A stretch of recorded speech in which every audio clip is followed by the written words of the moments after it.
exciting. Fucking. This is Steve from Boxing UK in association with Supreme CBD. Delighted to be joined in the flesh at last by Ebanie Bridges. Yes, you know, one of my OG interviewers, and now we get to finally meet in flesh. I'm pumped. Good lass. We'll not start with what we've been talking about off camera. Okay. Good idea. I have to start with the news or the comment that broke last night. Muhammad Ali of boxing. Oh yeah, look at Ripper Dope. No, yeah. Have you seen it, and what do you make of it? I have seen it, obviously. It got sent to me quite a few times. You know what, Gareth? He's Gareth. And I appreciate what he was trying to say, because, I mean, I get what he was saying, but I just think if he was to leave the whole Muhammad Ali comparison out, then it would have made a lot more sense, because it does. Like what he said, you know, I am a free spirit, I do push the boundaries, and I do, you know, like, fuck yes, I'll do what I want kind of thing, you know, and obviously Ali was a bit like that too, but, you know, Ali kind of didn't go to the war and went to jail for, you know, a whole race. Like, a little bit different. I mean, like, I'm, you know, standing up for individuality and you know, that kind of thing, and definitely showing different side of women's boxing and you know, with all that. But, yeah, I just, I appreciate the compliment from Gareth, but, yeah, I think it was the wrong kind of comparison. But, yeah. Thankfully for you, the stick that's come out online, Ebanie, does seem to be aimed at Gareth, bless him. Yeah. You've been sort of left alone. I mean, look, obviously people like would put me down a little bit to point out to Gareth, like, how can you say like she's like an Ali of women's boxing when she's like just come for loss and all these kind of things. But obviously he's not talking about the boxing. You know, he's just talking about the persona and the way that the fans have, you know, like taken hold of me and stuff like that. And as far as, well, I don't even know, because obviously I wasn't around back in those days, but I don't think Ali had a lot of fans at the time when he was boxing either. I think all the fans all came after when he retired, so I don't know. Anyway. He didn't have big tits either. He didn't have big tits, no. I was going to say they don't do it. Yeah, I mean, there's a couple of similarities, but yeah, no, yeah. There we go. Right, on to the serious stuff, Ebanie. Yes. We're here in Brentwood FightCamp. Yes. Bec Connolly. Yes. Are you glad to be back, and what's going to happen this Saturday? I am so happy to be back. I mean, I feel so good here, I feel so comfortable, I'm so happy, the energy's so good, like, I just love it here, you know. Philadelphia is camp, you know, and it's just serious, it's just like train, sleep, eat, that's it, like, you know. So to come here, it's just like, you know, you really vibe up and you really go, okay, here, this is the week, you know, fight week, everything, all the hard work's done, and now it's just, you know, being me and being Blonde Bomber and doing what I freaking love, which is, you know, obviously, you know, fighting, weighing in, injuries, you know, being around people. So have you noticed a change? Because, you know, say we're one of your OGs and yes. You know, the self-promotion's really got you to a certain point, but then you've had a couple of fights. We saw the one in Australia, and then you've had obviously the big one, which we'll talk about in a minute. Do you notice a difference around you now regarding the PR and the demands placed on you? Oh yeah, yeah, I mean, obviously everyone wants a bit of the Blonde Bomber, like everyone wants a bit of the Blonde Bomber, like that's just how it is. But you know, obviously I take it, like I soak it up. You know, I love it. You know, I don't mind. Obviously, there's a lot of things. I make more money. You know, my following, like, you know, went skyrocket. All these things. You know, the popularity and being known outside of just boxing, because not only boxing fans that know me. You know, it's like the actual mainstream know who the Blonde Bomber is. You know, and so you got a lot of businesses and a lot of people that want to support, like sponsors. You know, I've got some amazing sponsors. You know, and they're all from the UK. I got DigiBit UK. I got Goodwin Racing. I got Oak Dental Care. You know, these are all like British companies. You know, and I'm an Australian fighter. I was training in Philadelphia, so you know, just that love that I'm getting from British is amazing. I have to mention that about Australia, and you've gone to Philadelphia and the UK.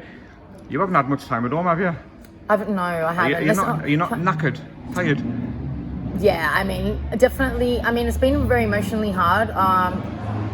Like not being away from home, being away from my boyfriend, being away from my friends and family. It is very hard. I don't want to talk about it like fight week, because it is sad. Like, it gets me upset. You know, it does. It's not easy making those sacrifices, but you know, if it was easy, everyone would be doing it. You know, and it's just what I have to do. But I'm definitely looking forward to going home. Not the lockdown so much, but just being with loved ones. You know, although the UK, I have good friends here, and it does feel like a home here. So when I come here, it feels a lot more like home, and it makes me a bit less homesick, definitely being here. Magic, and you'll go home with a win. Yes, and I'm going to go home with a win. Right, can we take you back to the last one? Let's go. We've talked plenty off and on camera. Yeah. That was the fight that brought you out, wasn't it? Because fair to say there was a little bit scorn attached to your name before they actually saw you in the ring. Yes, yes, definitely. That fight transformed most people's opinion of you. Yeah. And I knew that, that's why I never changed. That's why I'm so that be real, be you, because people are going to love you or hate you, and I knew but I could back it up. I know the fight style I have. I know I've got, even like win or lose, you're going to watch me fight, you're going to be fucking entertained. And I know that, so I was really confident in myself, and I knew that as soon as I got in there, that unless you're just a fucking sad C-U-N-T, you can say that, but whatever, I'm trying not to swear as much, but jokes, I'm not really. Anyways, so unless you're a fucking bitter fuck, then I mean, honestly, and you still hate me, then that's your own problem, that's your own insecurities, because I've definitely proved myself, not just my boxing skills, but obviously my heart and my warrior spirit of not giving up. So it was a perfect introduction for me to the UK.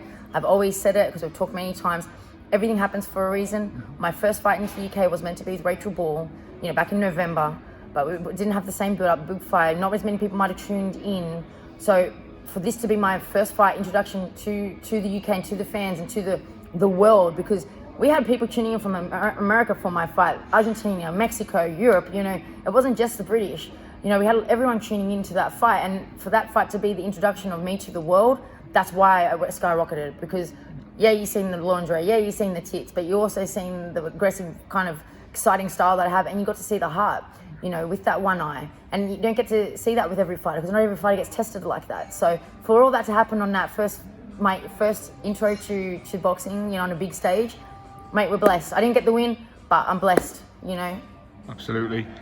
We spoke to Shannon last week. I know you've seen it because I spoke to you. Oh, yes. We asked her if there was a rematch, and she said, no, she doesn't need you, she's already beaten you. What's your thoughts on what she said, and would you want the chance to avenge that?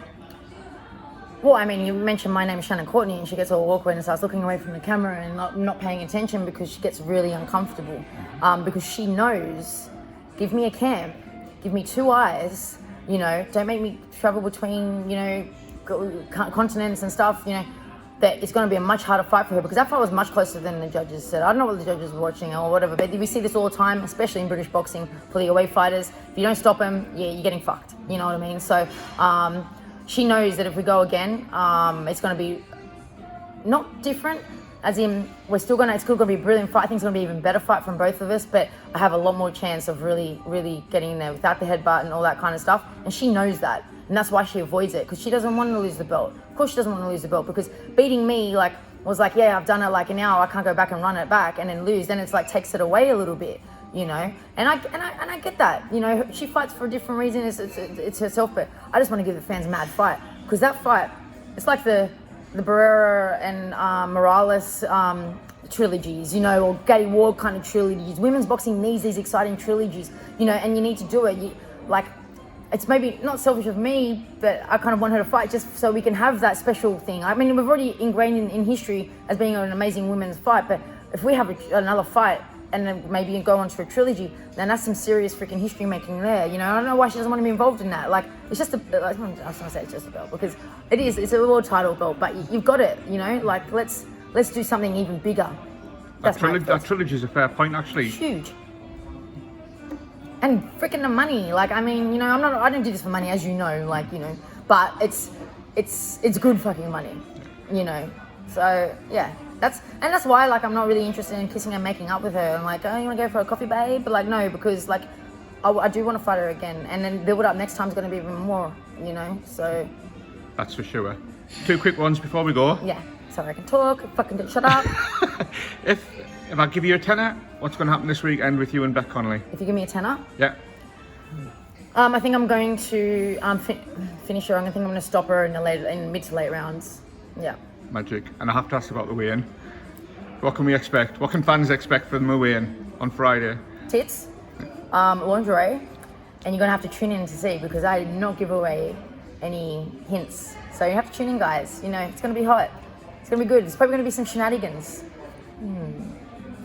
Good lass. Can't wait. Ebanie Bridges. It's a joy to speak in the flesh. You take care. Bye.